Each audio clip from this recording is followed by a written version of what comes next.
अस्सलामु अलैकुम वरहमतुल्लाहि वबरकातुहू। बिस्मिल्लाहिर्रहमानिर्रहीम नहमदुहु व नुसल्ली अला रसूलिहिल करीम व अला आलिहि व अस्हाबिहि अजमाइन अम्मा बाद। मोहतरम भाइयों, बुजुर्गों, दोस्तों, ख़ास तौर पे मुअज़्ज़ज़ उलमाए कराम और मदारिस में पढ़ने वाले तलबा व तालिबात, क्योंकि ये वीडियो सिर्फ़ आप लोगों के लिए है। इससे पहला वीडियो हमने दारुल उलूम देवबंद के एक तालिब इल्म का ख़त पढ़कर ये कहा था कि भाई तालिब इल्मी के ज़माने से ही आप लोग अंग्रेज़ी ज़ुबान पे उबूर हासिल करो और अरबी तकल्लुम पर भी मेहनत करो। तो हमारा वो बयान दारुल उलूम देवबंद के मैनेजमेंट के पास पहुंचा और इंतज़ामिया ने हमारे उस मशवरे, यानी दारुल उलूम में जैसे ही हमारा वो मशवरा तलबा तक पहुंचा, उसके फ़ौरन बाद में ये एक्शन लिया कि दारुल उलूम का कोई भी तालिब इल्म अंग्रेज़ी ज़ुबान नहीं सीख सकता है। अगर किसी के बारे में पता चलता है कि वो अंग्रेज़ी ज़ुबान बाहर सीख रहा है या उसने क्लासेस लगाए हुए हैं, तो डायरेक्ट उसका इखराज कर दिया जाएगा, मतलब उसको निकाल दिया जाएगा मदरसे से। तो ये ऐलाननामा हमारे बयान के फ़ौरन बाद में आया, यानी हमारे बयान के रद्द अमल में दारुल उलूम देवबंद की इंतज़ामिया ने ये एक्शन लिया। चलिए अब हम जो है ना थोड़ा सा बात ये करेंगे कि भाई अंग्रेज़ी ज़ुबान क्या है और हमारे तलबा तालिबात को सीखना क्यों ज़रूरी है। और दारुल उलूम देवबंद हो, नदवतुल उलमा लखनऊ हो, शाही मुरादाबाद हो, इसी तरह से वो जो पूरा पट्टा है मगरिबी उत्तर प्रदेश का, जहाँ 50 मदारिस है, जहाँ दौरे हदीस तक की तालीम होती है, मज़ाहिर उलूम सहारनपुर वग़ैरह हो, या फिर मुल्क के बाकी मदारिस हो जैसे जामिया इस्लामिया इशाअतुल उलूम अक्कल कुआं है, और गुजरात के बड़े बड़े मदारिस हो, जामिया हुसैनिया रांदेर हो, जामिया अशरफिया हो, या इसी तरह से जामिया डाभैल हो, या दारुल उलूम कंथारिया हो, माटलीवाला हो, और दारुल उलूम अंकलेश्वर हो, और दारुल उलूम बड़ौदा हो, अहमदाबाद हो, पालनपुर हो, छापी हो, पूरा गुजरात भी आ गया। और महाराष्ट्र में भी जामिया इस्लामिया इशाअतुल उलूम अक्कल कुआं के अलावा बड़े बड़े मदारिस है। मालेगांव के अंदर भी बड़े मदारिस है, इसी तरह से लड़कियों के भी मालेगांव में बड़े बड़े मदारिस हैं, और कर्नाटका में भी है दारुल उलूम निपानी वग़ैरह, और उसके अलावा नीचे के पट्टे में भी बड़े बड़े मदारिस है बेंगलुरु वग़ैरह में, और फिर तमिलनाडु, पूरा मुल्क आ गया इसके अंदर। मैं पूरे मुल्क के तलबा और तालिबात से ये बात कर रहा हूँ कि अगर आपके मदरसे के मैनेजमेंट ने और इंतज़ामिया ने अंग्रेज़ी ज़ुबान सीखने पे पाबंदी भी लगा दी है कि आप बाहर जाके किसी भी क्लासेस में नहीं सीख सकते, कोई आपको डरने घबराने की ज़रूरत नहीं है। मैं आपको आज बहुत ही सिंपल आसान तरीक़ा अंग्रेज़ी और अरबी दोनों ज़ुबानें सीखने का बताने वाला हूँ। और इसी के साथ साथ मैं आपको आपके करियर के बारे में भी, कि भाई ये जो लोग हैं, जो लोग पाबंदियाँ लगाने वाले हैं, असल में इसके पीछे का मकसद क्या होता है। सबसे पहले हम आते हैं अंग्रेज़ी ज़ुबान। मुख्तसर में ये बता दूँ कि हमारे जो अकाबिर थे, हज़रत शेखुल हिंद रहमतुल्लाह अलैह और हज़रत मुफ्ती किफ़ायतुल्लाह साहब रहमतुल्लाह अलैह, और इसी तरह से उस ज़माने के हमारे जो अकाबिर थे, हज़रत मौलाना मोहम्मद अली जौहर वग़ैरह, इन लोगों ने उस ज़माने के हालात के एतबार से अंग्रेज़ी ज़ुबान के ख़िलाफ़ में ये फ़तवा दिया गया था कि भाई अंग्रेज़ी ज़ुबान मत सीखो, क्योंकि हम अंग्रेज़ हमारे ऊपर हुकूमत कर रहे हैं, ये उनकी ज़ुबान है। और हमारे अकाबिर इस मामले में बहुत ज़्यादा मुतशद्दिद भी थे। बहुत सारे हमारे अकाबिर है इस तरह से, तो उन्होंने जो है इस मामले में बहुत सख्ती बरती। लेकिन अब चूँकि मुल्क आज़ाद हो गया, मुल्क की आज़ादी को 75 साल हो गए, अब अंग्रेज़ी जो ज़ुबान है ना, वो हमारे ऊपर हुकूमत करने वाले अंग्रेज़ों की ज़ुबान नहीं रही, बल्कि ये एक इंटरनेशनल ज़ुबान बन चुकी है। अब मैं आपको उसके फ़वाइद बताता हूँ। चलिए आप मुझे बताइए, अगर हमारा एक आलिम वो यूरोप के मुल्कों में जाके इस्लाम की ही तबलीग करना चाहे तो कैसे कर सकता है। अगर वो अंग्रेज़ी नहीं सीखेगा और वो यूरोप के कोई मुल्कों में जाके काम करना चाहे, मुझे आप बताओ ना, अंग्रेज़ी जो है ना, आज वो अंग्रेज़ हमारे ऊपर हुकूमत नहीं कर रहे हैं, लेकिन अंग्रेज़ी के मैं आपको फ़वाइद बताता हूँ। मैं ये बातें बोलता नहीं हूँ मेरे वीडियोज़ में, क्योंकि इसके अंदर बहुत सारे कानूनी अड़चनें आ जाती है। इस वजह से मैं बहुत एहतियात बरतता हूँ अपनी ज़ुबान के इस्तेमाल में, इस मामले में। लेकिन आज मैं आप लोगों को मजबूरन बोल ही देता हूँ। अल्लाह का करोड़ों दर्जे शुक्र है, 10 से ज़्यादा अंग्रेज़ मेरे हाथ पे इस्लाम कबूल कर चुके हैं। मैं ये जो जाता हूँ ना मुल्कों में सफ़र करने के लिए, ये खाली मैं मेरे काम के लिए नहीं जाता हूँ। मैं यहाँ से निकलते वक्त ही ये नीयत करता हूँ कि ऐ अल्लाह, मैं तेरे दीन की मेहनत के लिए जा रहा हूँ। हाँ ठीक है, मैं वहाँ जाके जो है कुछ रोज़ी कमा लूँगा, कुछ पैसे का फ़ायदा हो जाएगा मुझे। तो उसकी मिसाल ऐसी है, वो हज़रत मौलाना उमर साहब पालनपुरी रहमतुल्लाह अलैह मिसाल देते थे। बोले भैंस जब आदमी ख़रीदता है तो नीयत तो दूध की ही होती है, गोबर मुफ्त में मिल जाता है। और गोबर भी हमारे गांव खेड़ों में जो गोबर का वकंडा रहता वो 1 लाख 1.5 लाख 2 लाख रुपये में, 50,000 रुपये में खुद हमारे गांव में मेरे खुद अपने ख़ानदान के लोग ये उसको बेचते हैं। गोबर का वकंडा भी इतना महंगा बिकता है, गोबर के उपलिया भी जो है 10-10 रुपये में बिकते हैं। तो मकसद गोबर नहीं, आज तक किसी ने भी भैंस गोबर के लिए नहीं ख़रीदा, लोग दूध के लिए ही ख़रीदते हैं। ऐसे ही मैं भी जो जब जाता हूँ ना किसी भी मुल्क में, हालांकि मैं कंपनियों के काम से जाता हूँ या किसी भी दूसरे काम से जाता हूँ, मकसद ये होता है अल्लाह रास्ते में मिलने वालों को मैं कैसे दावत दूँ, उस मुल्क के लोगों को कैसे इस्लाम समझाऊँ, कैसे मैं लोगों की गलत फहमियाँ दूर करूँ, और मैं जो है तेरे दीन की मेहनत कैसे करूँ। हालांकि मैं जा रहा हूँ, दूसरा भी काम है मेरा। तो मकसद जब इसको बनाकर हम निकलते हैं ना, मैं आपको बता दूँ, मैं किसी भी एयरपोर्ट पे पहुँचा, सब आपको अजनबी लोग मिलते हैं। मैंने लोगों की कैसी कैसी गलत फहमियाँ दूर किया, मैं इस पे बहुत मेरे वीडियोज़ में मैं वो ऐसी मिसालें दे चुका हूँ। अभी जैसे मैं मुंबई के अंदर नरीमान पॉइंट पे जो है ना इत्तेहाद एयरवेज़ का ऑफ़िस है, तो मैं एक टिकट के बुकिंग के लिए वहाँ बैठा हुआ था। तो मेरे बाजू में जो है एक अंग्रेज़ बैठा हुआ था, अंग्रेज़ मतलब जर्मन पर्सन था, वो जर्मनी का रहने वाला। वो मेरे बाजू में उसके बाजू बैठा हुआ हूँ एक ही सोफ़े के ऊपर, और वो लोग लंच के लिए चले गए, काम करने वाले। तो हम दोनों बैठे हुए थे, तो उसने मेरे से पूछा आर यू इंडियन। मैं बोला यस आई एम इंडियन। हाँ okay okay that's very good, but you have beard and you have cap, so are you following Islam. मैं बोला yes yes I am following Islam. अब मैं उसको बता रहा हूँ, वो उसने क्या समझा कि भाई इंडिया में मुसलमान है या नहीं पता नहीं बेचारे को। वो मुंबई में था नरीमान पॉइंट पे, लेकिन जब उसने मुझे देखा तो पहले पूछा, फिर उसने मेरे से पूछा कि आप जो है मुसलमान हैं। मैं बोला यस। मैं बोला यू फ्रॉम, बोले मैं आई एम फ्रॉम जर्मनी। मैं बोला अच्छा अच्छा जर्मनी हिटलर। तो मैंने जैसे ही हिटलर बोला ना, तो एकदम से ये होगा, oh no no no Hitler, Germany, Mercedes Benz, Audi, industries, development, colleges, universities.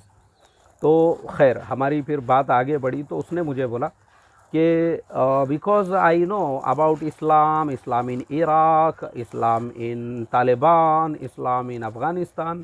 तो मैंने उसको फिर समझाया, मैं बोला वो इस्लाम नहीं है, वो एक कौम है, वो उसी देश की उसी मुल्क की रहने वाली है। उनकी जो लड़ाई है वो अपने देश की अपने कौम की लड़ाई है, इस्लाम लड़ने झगड़ने वालों का मज़हब नहीं है। फिर मैंने उसको इस्लाम समझाया, फिर मैंने उसको जो है ना अच्छे तरीक़े से उसकी गलत फहमियाँ दूर किया। तो माशाअल्लाह उसके बाद बहुत सारी उसकी गलत फहमियाँ दूर हुई, वो अपने मुल्क में जाके भी उसके ऊपर स्टडी करने लगा। ये खाली एक मिसाल नहीं है, मैं कहीं पे भी जाता हूँ, कहीं पे भी इस तरह से लोगों से मुलाकात होती। अब मुझे आप बताओ, अगर मैं अंग्रेज़ी ज़ुबान नहीं सीखता था तो क्या मैं ये ऐसे इंसान को समझा सकता था? और मैंने अंग्रेज़ी कैसे सीखा वो भी बता देता हूँ। हम लोग जामिया इस्लामिया काशिफुल उलूम औरंगाबाद में पढ़ते थे, वहाँ हमको अंग्रेज़ी का 1 घंटा था। सबसे पहले अंग्रेज़ी से वहीं पे हमारी यानी मुनासिबत हुई। और मेरे बहुत सारे साथी वो उसी ज़माने में जो है ना वो बाहर भी क्लासेस लगा के अंग्रेज़ी सीखते थे, बड़े बड़े एक्सपर्ट बन गए वो। बाद में तो बहुत से कॉलेजों के प्रोफेसर भी बन गए, और बहुत से तो अरब मुल्कों में भी आज माशाअल्लाह जॉब्स कर रहे हैं, और बहुत से लेक्चरर, और पता नहीं वो उन लोगों ने तालिब इल्मी के ज़माने में, और ये बात मैं आपको बता रहा हूँ आज से तकरीबन 30-35 साल पहले की, उस ज़माने में भी वहाँ पे अंग्रेज़ी सिखाई जाती थी। तो हमको अब मेरा जो है तालीमी सिलसिला जब वहाँ से मुनक़ते हुआ, उसके बाद एक ज़माना ऐसा गुज़रा कि फिर वो अंग्रेज़ी से हमारी कोई मुनासिबत ही नहीं रही। अब उसके बाद अभी की मैं आपको बात बता रहा हूँ, दरमियान में मैंने ऐसा अपने तौर पे बहुत कोशिश किया, ये रेलवे स्टेशन पे जो किताबें मिलती है ना, 30 दिन में अंग्रेज़ी सीखी है। तो वैसी किताबें लेकर मैं जो है ऐसा ट्राई करता रहा। लेकिन उसके बाद मैंने क्या किया, जब यहाँ पे पुणे में बाज़ाब्ता जो है मैं 1-2 जगह जाता था ऐसा, क्योंकि मैंने पहले कंप्यूटर के कोर्सेज़ किया, मराठी से मैंने अपनी तालीम पूरी किया। और उसके बाद जब तो हम लोगों ने पहले कंप्यूटर के कोर्सेज़ सीखे यहीं शिवाजी नगर के अंदर, गवर्नमेंट पॉलीटेक्निकल कॉलेज है, वहाँ पे लैपटॉप का पूरा, ये जो लैपटॉप है इसका हार्डवेयर मेंटेनेंस का हमने वहाँ पे डिप्लोमा किए। वो सब होने के बाद अब हम जहाँ जॉब के लिए अप्लाई करने जाते थे तो अक्सर जगह वो अंग्रेज़ी में ही इंटरव्यू लेते थे। हालांकि काम करना है पूरा जो है हाथ से, उसमें ज़ुबान का कोई इस्तेमाल नहीं है। तो फिर मुझे इस चीज़ का एहसास हुआ, मैं बोला यार अंग्रेज़ी सीखना ज़रूरी है। तो वहीं जहाँ मैं पॉलीटेक्निकल कॉलेज में जो है सीखता था, पॉलीटेक्निकल कॉलेज में, उसी के सामने जो है सिम्बोयसिस कॉलेज है। फिर मैंने वहाँ पे अंग्रेज़ी की क्लासेस लगाया। और मैं आपको बता दूँ, फज्र की नमाज के बाद रमज़ान के महीने में मैं क्लासेस ले के लिए जाता था। 8 बजे तक वहाँ मेरी पढ़ाई होती थी। उसके बाद फिर कुरान याद करता था, काम पे भी जाता था, मैं जॉब तब भी करता था, और तरावी भी रात में सुनाता था। अल्लाह का करोड़ों दर्जे शुक्र है, टाइम को हमने ऐसा मैनेज किया हुआ था अपने। तो इस तरीक़े से मैं वहाँ पे डेली जाता रहा और अल्लाह के करम से मैंने अपना कंप्लीट किया वहाँ पे अंग्रेज़ी का।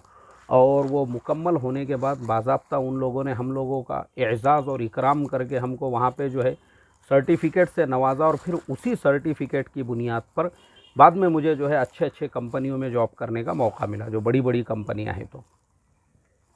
तो वो अंग्रेज़ी मेरे क्या काम आई। हालांकि मैंने वो भी सीखा जो मैंने हज़रत मौलाना उमर साहब का जुमला कहा ना, कि वो नीयत हमारी उस वक्त भी यही थी कि भाई इसके ज़रिए से दीन की मेहनत करना है। मगर मसला वही है, आप भैंस ख़रीदो दूध के लिए, गोबर फ्री में मिलेगा आपको।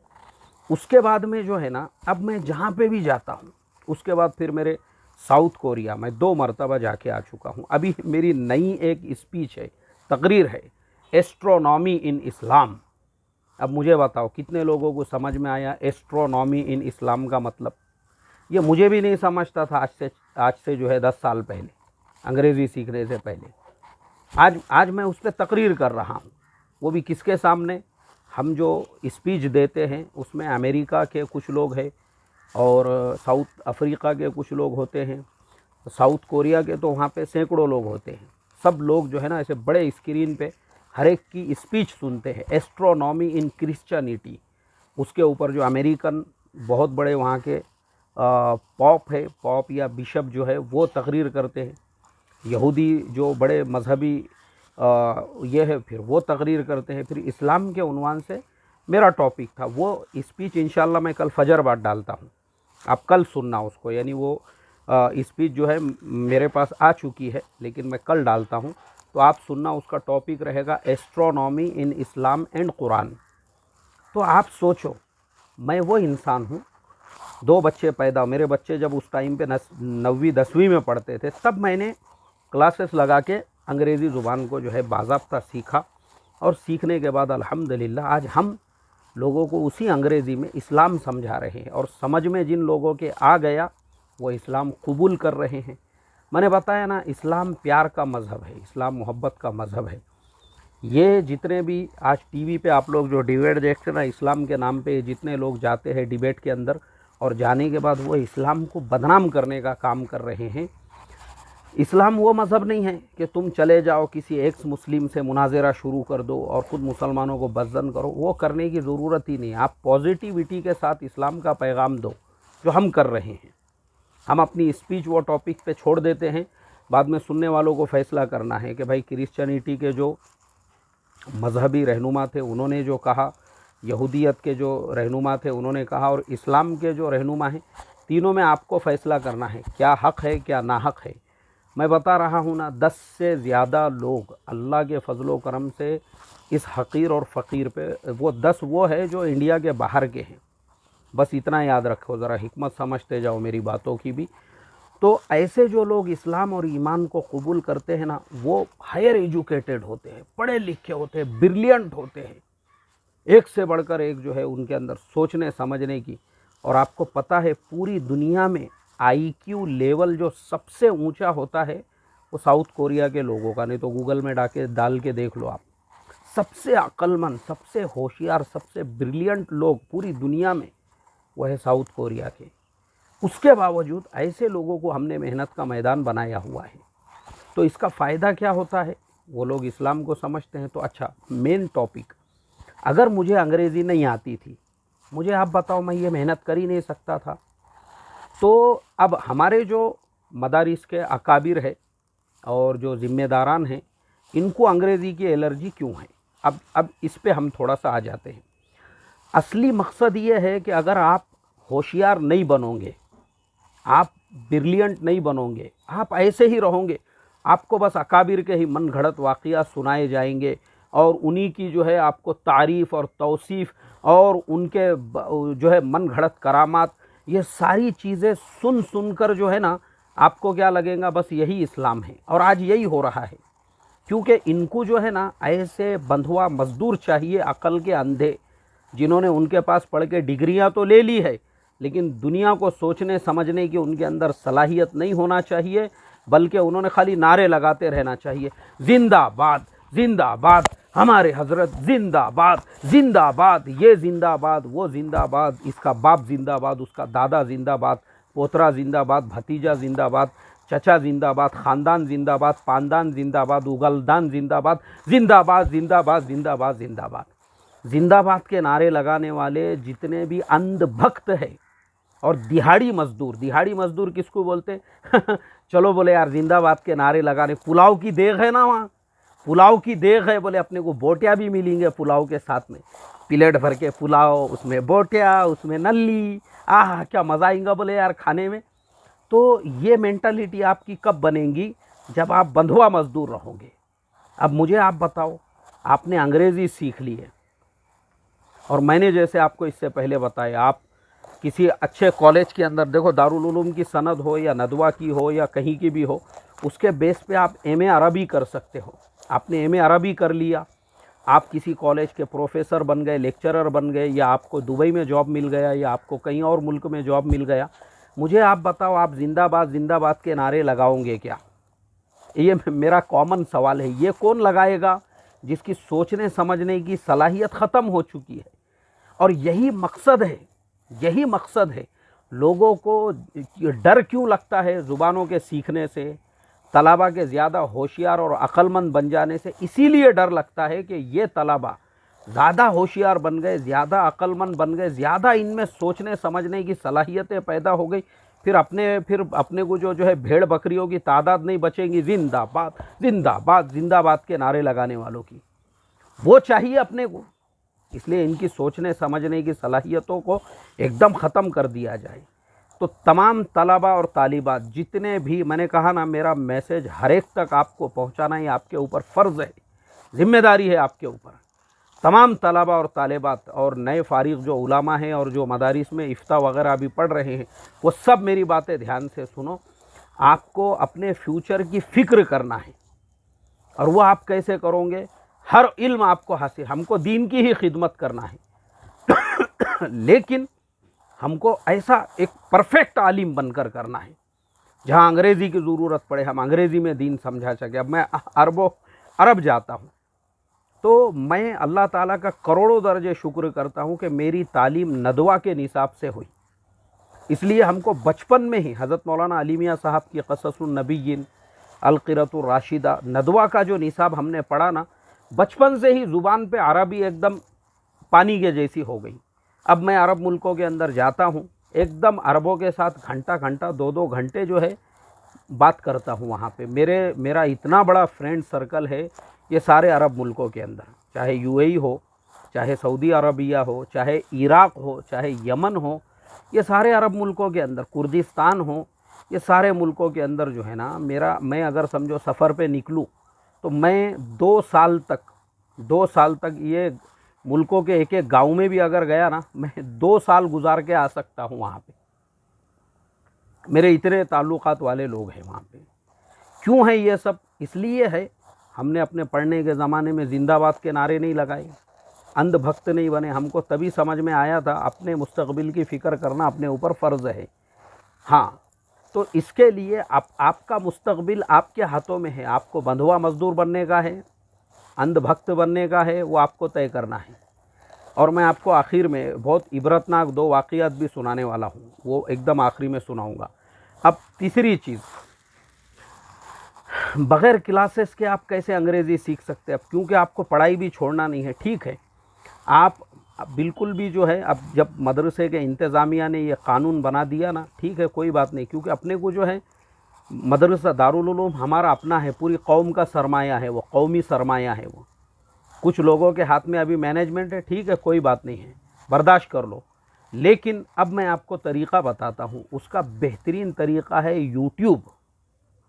आप यूट्यूब पे जाइए और यूट्यूब पे आपको मैं समझता हूँ हज़ारों वीडियोस मिलेंगे, हज़ारों वीडियोस। हमारे उलामा के वीडियोस है उर्दू में, हिंदी में, और बहुत से हमारी बहनें हैं बेचारी दिल्ली वगैरह में, उनकी क्लासेस है।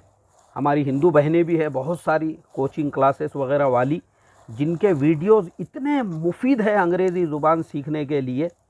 आप वो सारे वीडियोस खाली देखो, आपको अलिफ बा जैसे हमारा होता है ना, वैसे आपको बेसिक से उन्होंने पूरा उसके अंदर अंग्रेज़ी सिखाया हुआ है।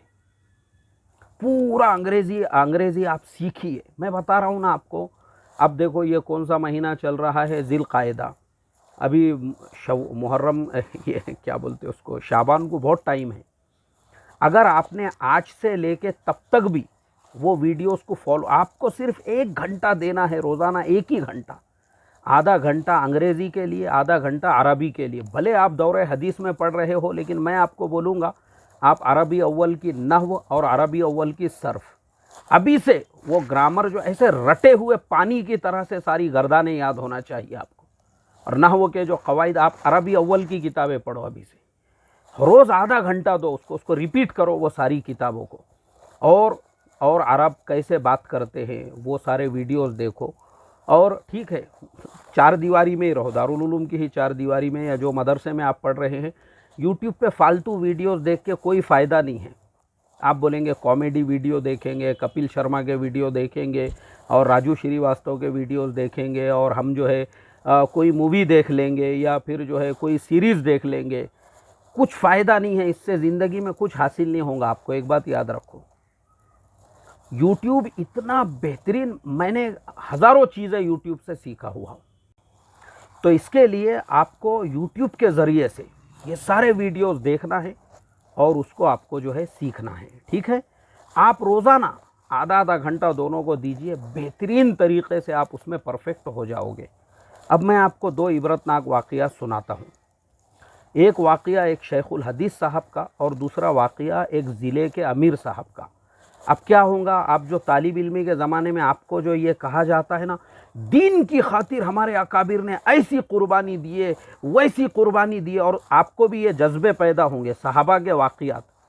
अब हमारे ज़माने में क्या होता है, हम हैं 2023 में, हम हैं आज के ज़माने में जो है, इस ज़माने में ये जो आज का ज़माना चल रहा है, AI का ज़माना चल रहा है, आर्टिफिशियल इंटेलिजेंस का ज़माना चल रहा है। उस ज़माने में आपको लोग ये मिसालें देंगे, ग़ज़वा तबूक के मौके पर सहाबा ने पके पकाए बागात छोड़कर चले गए थे।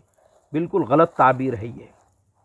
वो बागात संभालने के लिए उनकी बीवियां थीं वहाँ पे, वो दीन के तकाज़े पे गए, और इसलिए गए क्योंकि वक्त के नबी मौजूद थे और कुरान में अल्लाह ताला ने उनके लिए आयतें नाजिल की थी, इनफिरू इनफिरू इनफिरू। अल्लाह ने बार बार सहाबा को हुक्म दिया, तब उनको निकलना पड़ा उस वक्त में, और नबी मौजूद थे उनके दरमियान, और हज़रत जिब्रील उनके सामने आते थे, तो फ़र्ज़ था उनके ऊपर निकलना। पके पकाए बागात छोड़ के चले गए, गलत ताबीर है ये। हमारे ज़माने में ऐसे ही सहाबा की कुर्बानियाँ, और सहाबा, अरे भाई वो सहाबा की जो कुर्बानियाँ थी और वो जो निकले थे ना, वो पूरा मैनेजमेंट और इंतज़ाम करके निकले थे, ऐसे अंधाधुन नहीं निकल गए थे पके पकाए बागात। उनकी बीवियाँ थीं वहाँ संभालने के लिए। इसीलिए जब सहाबा तबूक से वापस आए, आपको खाली जाने के वाक़यात सुनने के लिए मिलेंगे, वापसी के वाक़यात नहीं मिलेंगे। जब वापस आ गए तो वो खजूरें जो थी उनकी बागात के अंदर, मार्केट में खजूरों का शॉर्टेज हो गया, और वही खजूरें डबल टिबल रेट से बिकी मार्केट के अंदर, डबल मुनाफा हुआ सहाबा को उसी के अंदर।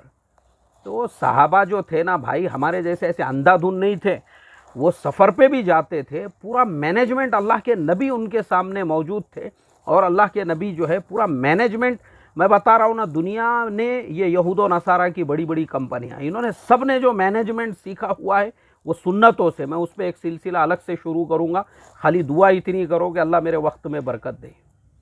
अब हम आते हैं, अब ऐसे ही वाक़या जोशीले जज्बाती सुनकर क्या होता है, हमारे बेचारे उलामा अपनी ज़िंदगियाँ लगा देते हैं, और उनको हासिल क्या होता है, एक शेखुल हदीस साहब 50 साल तक उन्होंने एक मदरसे में बुखारी शरीफ पढ़ाई, और मैं उनकी इयादत के लिए गया। घर के अंदर लेटे हुए हैं चटाई पे, शुगर एकदम हाई होया हुआ है, कोई उनका पुरसाने हाल नहीं, मक्खियाँ भिन भिना रही है पूरे बदन पे उनके।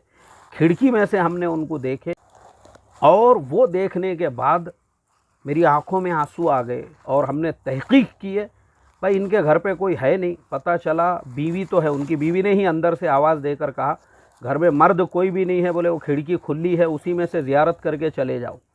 तो हमने बोले यार बेटे किधर है? पता चला बेटे रिक्शा चलाते हैं, और बेटे जो है बस स्टैंड पे गए हुए हैं, वहीं रिक्शा चलाते हैं उनके बेटे। आंखों में आंसू आए। कौम को 50 साल बुखारी शरीफ पढ़ाने वाला एक फ़र्द है, और उनके बेटे भी हाफिज़ कुरान है माशाअल्लाह, ऐसा नहीं है कि हाफिज़ नहीं है, वो भी हाफिज़ कुरान है, उन्होंने भी मदरसों में पढ़ा हुआ है, लेकिन कोई अच्छा ज़रिए माश नहीं है, वही रिक्शा चला रहे हैं वो। और दूसरा वाक़या एक ज़िले के अमीर साहब का, एक ज़िले के अमीर साहब, उन्होंने दीन की मेहनत के वास्ते अपनी खेतियां लगा दी, अपना घर लगा दिए, अपनी प्रॉपर्टी लगा दिए, बीवी के जेवरात लगाए, और ख़ुद की ज़िंदगी लगा दिए। इंतकाल हो गया। आज उनके बच्चे भंगार जमा करते हैं। एक तो होता है भंगार की बड़ी दुकान डाल के बैठना, वैसा नहीं, भंगार जमा करते हैं। अल्लाह माफ़ करे मोहतरम दोस्तों, आंखों में आंसू आते हैं।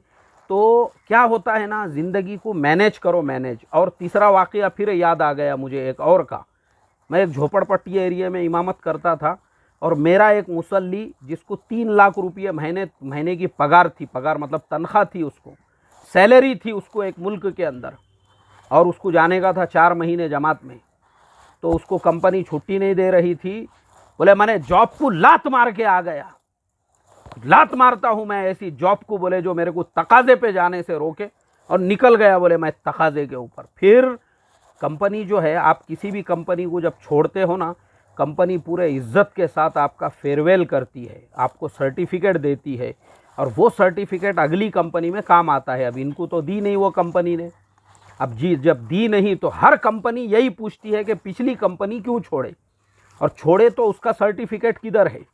अब जब वो आपके पास में नहीं रहेगा, नई कंपनी आपको एक्सेप्ट नहीं करती। अब जब नहीं एक्सेप्ट करती है, उसी इंसान को बाद में मैंने खुद मेरी आंखों से रिक्शा चलाते हुए देखा, रिक्शा, हालांकि वो रिक्शे से डबल जो है उसकी सैलरी थी कंपनी के अंदर। क्यों?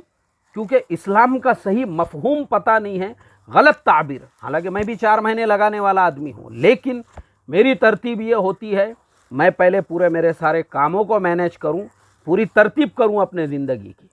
मैं भी दीन के तकाज़ों पे चलने वाला आदमी हूँ, लेकिन पूरे तरतीब के साथ। ऐसा नहीं है कि अंधाधुंध जोश जज्बात में तबूक वाले सहाबा की मिसाल को सामने रखकर, यही मिसालें देकर हमारे जो नए फारिग उलामा होते हैं, कुछ मालूम नहीं उनको, घर का कोई मैनेजमेंट नहीं, बीवी का कोई मैनेजमेंट नहीं, और घर की कोई तरतीब नहीं, और माँ बाप की कोई तरतीब नहीं, और कमाई की कोई तरतीब नहीं, और रोज़ी रिज़्क़ की कोई तरतीब नहीं। बस जोश और जज्बात में ज़िंदगी ऐसे गुजर जाती है, और फिर खून के आंसू रोना पड़ता है कि काश कोई हमको हमारे तालिब इल्मी के ज़माने में और हमारे जवानी में समझा देता था, आज ये नौबत नहीं आती थी।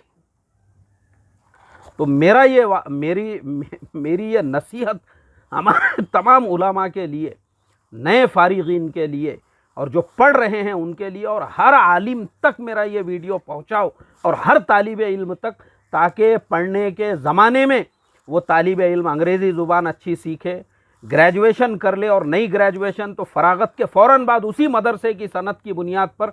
भारत में 50 यूनिवर्सिटीज़ है, जिन यूनिवर्सिटीज़ में आप एमए अरबी कर सकते हो वो कर लो।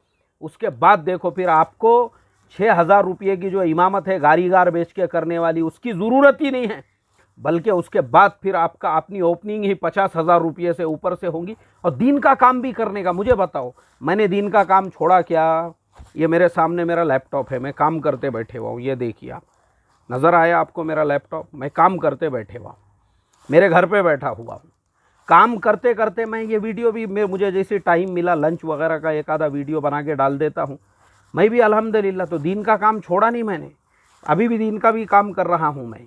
आप भी करोगे इस तरीक़े से, लेकिन ज़िंदगी आफ़ियत वाली होंगी, भीख मांगने की, हाजी साहब मर गई, हाजी साहब की माँ मर गई ना, चलो हाजी साहब की तश्कील करने को जाएंगे, माँ के नाम पे एक आधा जब बैल, एक आधा भैंस, एक आधा जो है बकरा दे दो बोल के खाने के वास्ते सदक़े के अंदर। ये ज़िंदगी में नौबत नहीं आएंगी। आप हाजी साहब की माँ मरने का इंतज़ार नहीं करोगे कि जैसी हाजी साहब की माँ टपक गई वैसे ही अपने लिए बिरयानी का इंतज़ाम। ये आपकी नीयत नहीं होंगी, बल्कि आप खिलाने वाले बनोगे।